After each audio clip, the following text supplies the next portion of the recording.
कौन सी कहाँ से है?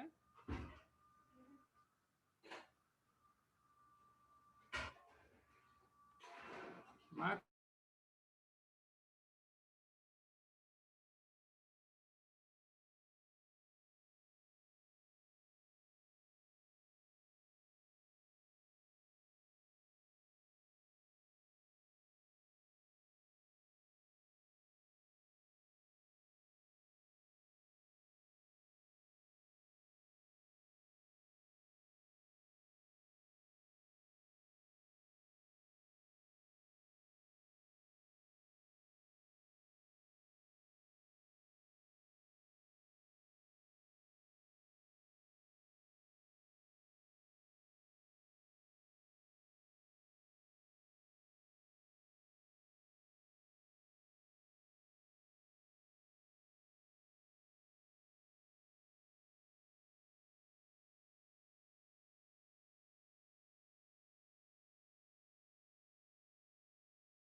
Good morning, ma'am.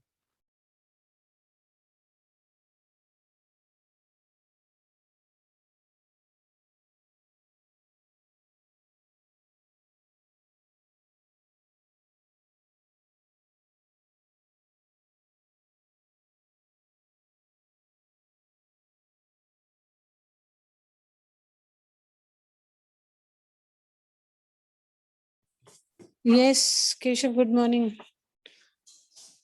Now you have become regular, so your friends are not regular. Hmm? We were doing theme 2 actually. Yesterday, so I just did what you had missed out. Otherwise, we have started with theme 2. We've already finished the first chapter. Theme 1 is already done. So I'll go back where I was. You were not coming, complete your work. Snail is posting notes on the group. So whatever you missed out, you can see from the notes as well.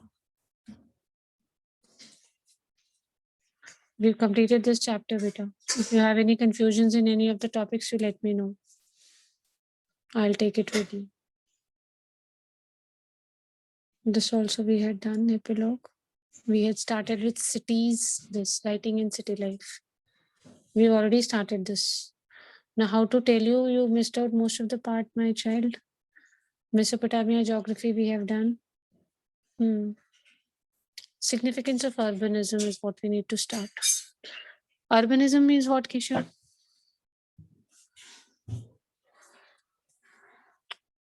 What is urbanism, beta? Ma'am, a place which consists of buildings and better economic development, that is called urban areas. हाँ वो कर लो. People moving from villages to cities, urban areas. Yes. This is urbanism. So we are going to read about significance of urbanism. What is the importance of urbanism? Very quick reading of the first 2 paragraphs. I'll explain.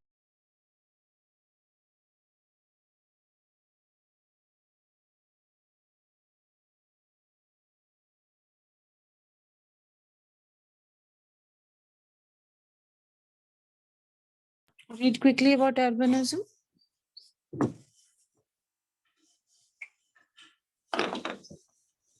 Yes, ma'am. Ma'am, may I read the paragraph? Read it on your own. Okay, read loudly. Chalo, read loudly. Okay, ma'am. The significance of urbanism. Cities and towns are not just places with large population. It is when an economy develops in sphere other than food production that it becomes the advantage for people to cluster in towns. Urban economies comprise, besides of food production, trades, manufacturers, and services. City people thus used to be self-sufficient and depend on the production or service of other people. There is continuous interaction among them. For instance, the carver of a stone seal requires bronze tools th- that he himself can't make. Ma'am, I didn't understand the meaning of this line. I'm a little bit confused. For Okay, the this one, city people, we are going to this. Let's understand this line. For instance, the carver to stone seal, the carver, the person who is making seals of stone, requires bronze tools that he himself cannot make. What does he require? He required bronze tools for carving something. The carver who is going to do the work of carving will need which tools? bronze tools. Yes, number one, he would need bronze tools, but he cannot make tools. He's good at carving, but he cannot do what? He cannot make seals because it requires bronze tools. Bronze tools. So he can make the seals only if he has bronze tools, but he himself does not know how to make bronze tools. He also needs some colored stones for making seals. Okay, and he does not know where to get these stones also, colored stones also, he does not know. The bronze tool maker does not himself go out to sell the metals, copper, and tin. He needs a regular supply of charcoal. See, everybody is depending on the other person. This is an example. A carver needs the help of a person who's making tools of bronze. He also needs somebody who's selling colored stones. The person who's making bronze tools himself will not go to get metals. So he needs somebody who can give him metals, who can help him to make tools. He also needs one more thing, that is charcoal. So everybody is doing their work. Carver is doing the work, so he needs bronze tools. He's taking the tools from the person who's making tools, and the person who's making the tools depends on the other person who will provide him for charcoal. This is division of labor. What is it called? Division of labor. The work is divided. It is not that the person who's going to make seals is going to do everything. Supposing you have to make a seal, you have to do carving, and you need tools. So obviously, what will you do? You'll go and buy the tools from the market. That's not your job. So in urban areas, they were getting all these things very easily. Everything was easily available. Okay, this is division of labor. What is this process called as? Division of labor. Yes, everybody has divided the work. The person who is doing carving will do carving, but he will not make the tools needed for carving. The person who is making tools will make tools, but he will not go in search of charcoal. Somebody else will arrange for this. This is division of labor. Very good. Now the second paragraph. Further, there must be a social organization in place. Fuels, metals, various stones, wood, etc. come from many different places for the city manufacturers. Thus, the organized trade and storage is needed. There are deliveries of grains and other food items for the village to the cities, and food supply need to be stored and distributed. Besides, many different activities have to be coordinated. There must be not only stones but also bronze tools and pots available for seal cutters. Obviously, in such a system, some people give commands that other obey, and urban economies often require the keeping of written records. Very good. So we're talking about urban areas, that is cities now. See, apart from everybody doing their work, we need to have a social organization. Okay. For example, fuel men, stones, wood, everything comes from different people, different places. Every city cannot have everything, so it is coming from different places. So if you see, this is a kind of organized business, organized trade. And once things are being made, we need a place to store them also. So storage is also needed. There are deliveries of grain, other food items from the villages to the city. Mainly the grains and food items, they come from villages. In the cities, we generally don't have grains growing, so they're coming from the villages. See, there are so many activities being coordinated over here. Not only stones, not only bronze tools, we've got grains coming from villages. We've got people organized in trades. We've got social organizations. So many things are working in a very coordinated manner when it is an urban settlement. That means it is a city. So in such a system, some people should be having a command. Otherwise, nobody would listen to anyone. There would be a lot of confusion, okay, indiscipline, crime. So we need somebody who can command. We need some people to whom others will obey. So it is a kind of system where we keep written records. Supposing grain is coming from the villages and we are not writing how much grain is coming, obviously there would be fights and disputes. So two things which are needed in cities. Number one, we need somebody to whom others obey, somebody who's going to command those cities. And second is written records. What are the two things which are very essential in urban economies? Some people who give command and the written records. Yes. Now, those people whom they're giving command, they should be given some power so that at least everybody obeys them. Otherwise, there would be a lot of confusion. Everybody would do what they want to do.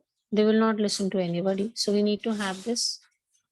Read about this. What is this? Varka head. I'll give you 2 minutes. Read on your own. Then we'll discuss.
I'm done. Yes, Keshav, speak out, beta. Tell me, what did you understand? What is this strange figure, Varka head? Ma'am, this figure is known as the Vaka head. This is the women's head was sculpted in white marble at Uruk before 3000 BCE. The eyes and the eyebrows would probably has taken lapis lazuli blue and shell white and bitumen black inlays. Respectively, there is a groove along with the top of the head, perhaps for an ornament. This is a world famous piece of sculpture admired for the delicate modeling of a woman's mouth, chin, and cheeks. And it was modeled in a hard stone for the import purpose. Continue.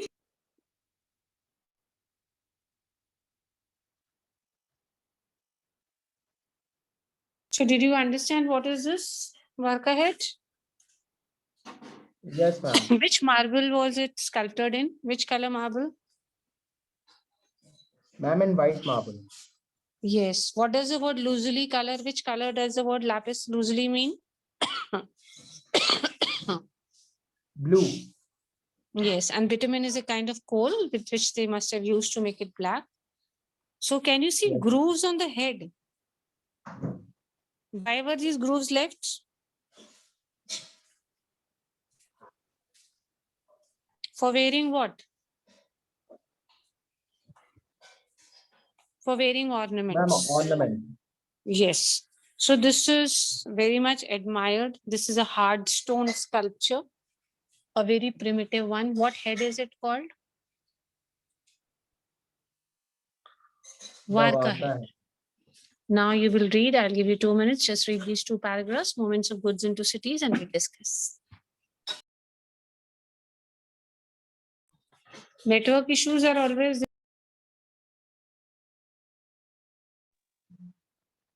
Yes, ma'am.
Once you finish reading, Keshav, let me know. Yes, ma'am.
I'm done.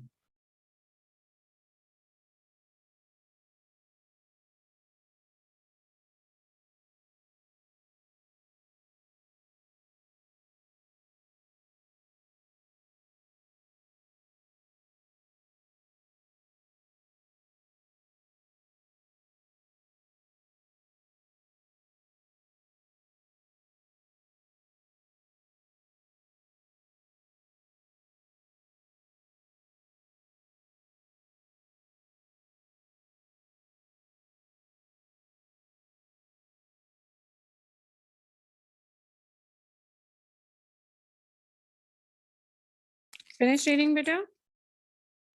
Yes, ma'am.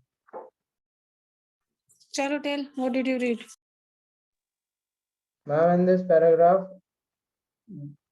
they talked about the food resources and the natural mineral resources. Tell me what? The large part of South lacks stone for tools. Ma'am, the south, okay, the area of Mesopotamia has lacked the south part of Mesopotamia has lacked of stone that is used for make tools, seals, and jewelries. The woods of Iraq, date palm, and the popular was not good enough for the carts and crates, cart wheels or boats. Ma'am, here they talk about the Iraq date farms. They are not good enough for the carts and the carts, wheels, and boats. There was no metal for tool, vessels, and ornaments. So we can summarize that the ancient Mesopotamians could have traded their abundant textile and agricultural produce for woods, copper, tin, silver, gold, shells, and the various stones from Turkey and Iran or across the Gulf. These later regions had mineral resources, but much less scope for agriculture. Regular exchange possible only when there was a social organization to equip the foreign expend. Ma'am, what is this word after equip foreign expend expeditions? Yes, beta. Speak, I'll Yes, ma'am. explain. Expeditions and the direct to exchange were initiated by the people of southern Mesopotamia. Beside craft, trade, and service, efficient transport is also important for urban development.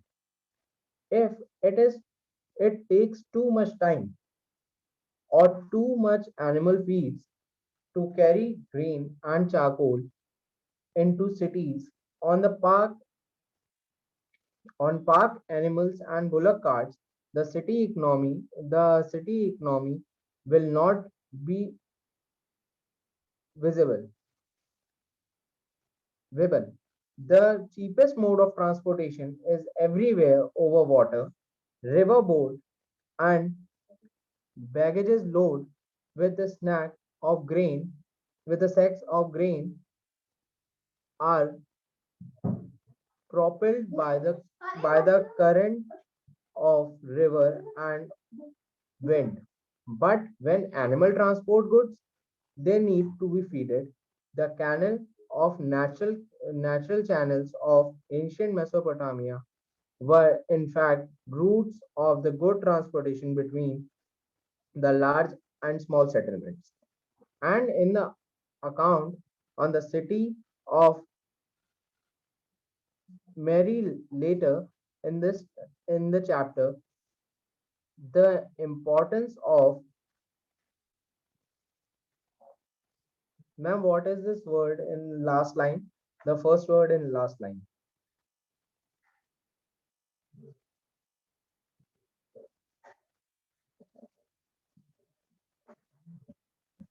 Which word? Ma'am, the last line of this paragraph. Okay, just The one first second. one. My PDF from the screen. You have read this word, Euphrates. This is a place, Euphrates. It's a place. Euphrates as a world route will become clear. Okay, fine. In the first paragraph, mainly Yes, ma'am. we talked about the food resources of this city. Which city are we talking about? Mesopotamia. Yes, food resources. We had sufficient food resources. However, the mineral resources were very few. Like if you talk about the south part of the city, we did not have stone only. So people who wanted to make tools or seals or stone or jewels, it was difficult for them. Similarly, the wood of the date palms and the poplar, it's again a tree. This wood is good enough for making carts, cart wheels, or boats. And there was no metal for tools, vessels, or ornaments. We had a lot of wood, but we did not have metals in this area. That is what they're trying to tell you. They could have traded their abundant textiles. They had a lot of textiles. They had wood. Okay. Then they started making ornaments. They did business. Which countries? From where did they start taking these metals? Turkey and Iran. Yes. Also across the Gulf. And these regions, because these areas had a lot of mineral resources, but they did not have agriculture product. So basically, it was an exchange. They were sending food resources and they were taking metal resources from them. They had regular exchanges. So there was a social organization which used to help in foreign expeditions, and direct the exchanges were initiated by the people. So what were they sending? Which goods were they sending? Metals or food products? Ma'am, the people of Mesopotamia send them food products, and they send them, the Turkey and Iran send them the mineral resources. Yes, because these two countries did not have agriculture there. They mainly have mineral resources. So it's basically exchange only. Apart from craft trade and service, transport also was very important data. For example, if it is taking too much time, okay, or too much animal feed to carry green or charcoal into cities, if you're using bipolar carts, obviously this is not possible. So basically, we had the cheapest mode of transportation for exchange of materials, that was water. River boats were there, which used to be filled with grains. They were mainly the boats used to run by current of the river water or wind water. But when animals transport goods, they need to be fed. Supposing we go by road and animals are taking, then food has to be given. We had water canals, we had natural channels, which became routes of goods transport. So basically, we just talked about the importance of which route became the world route. The word you were not getting.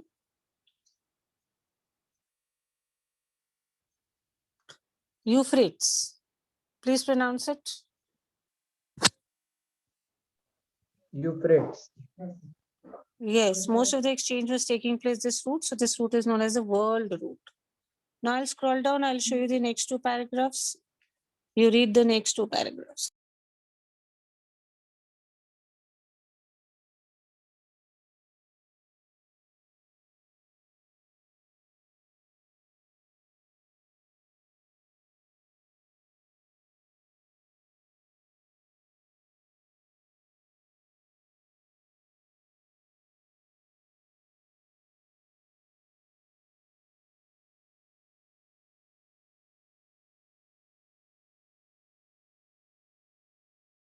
See this development of writing and related to these figures.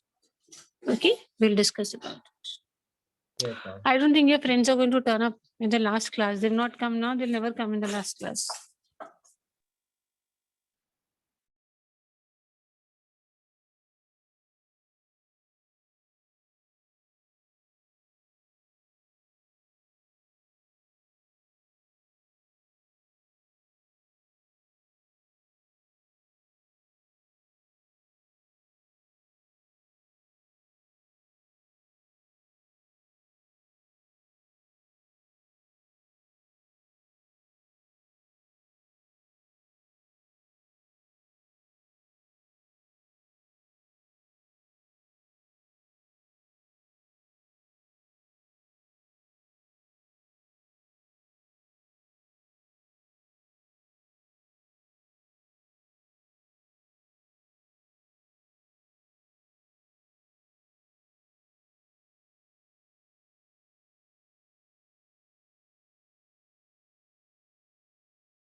Once you finish reading and observing, let me know, Keshav.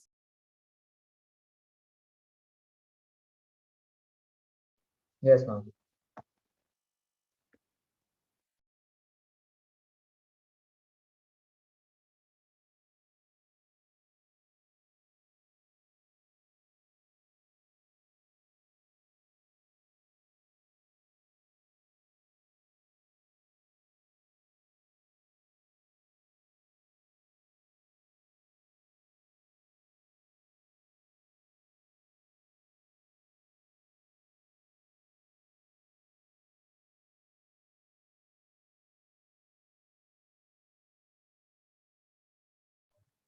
Ma'am, done.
Ma'am, done.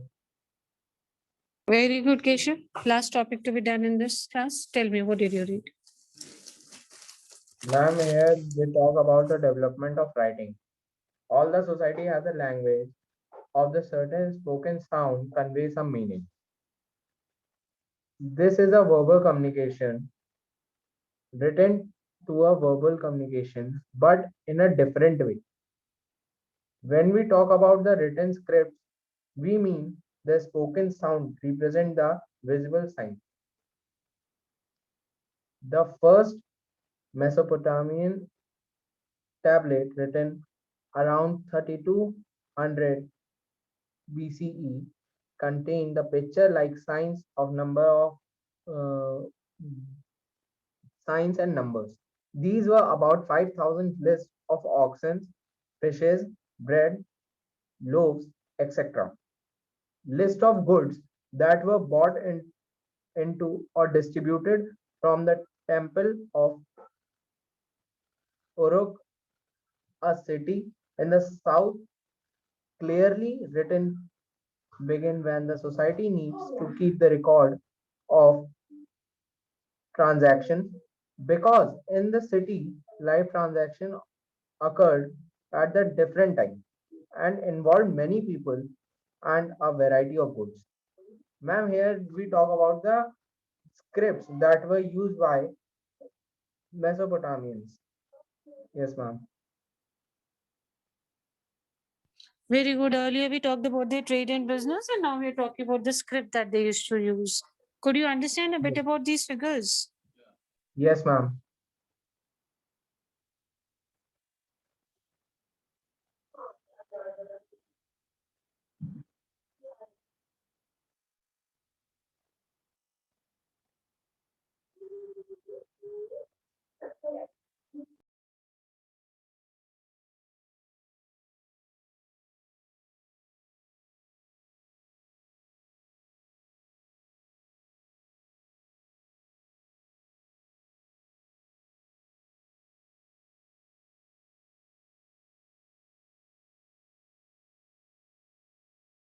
Okay, tell me. The first tablets were written around how many years back?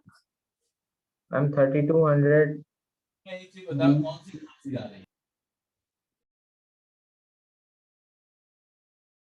What all was drawn or painted? Fishes and fishes, breads, loaves, and oxen. There were temples at a place, Uruk. Where is this city? In the south of Mesopotamia. Basically, why do you think they started writing? What was Ma'am, the for need? the transaction, for their needs, for goods Which and kind of transactions. transactions were going on, Keshav?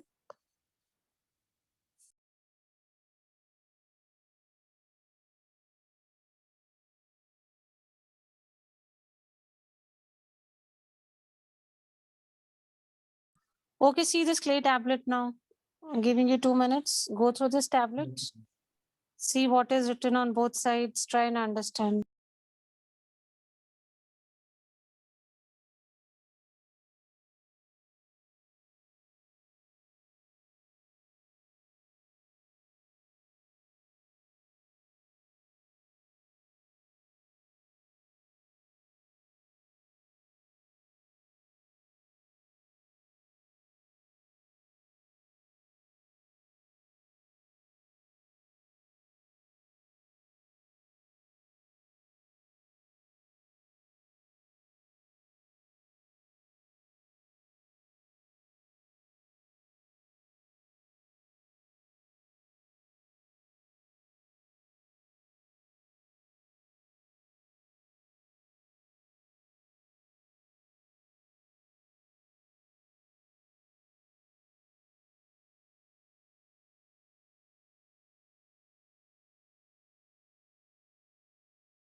Yes, done.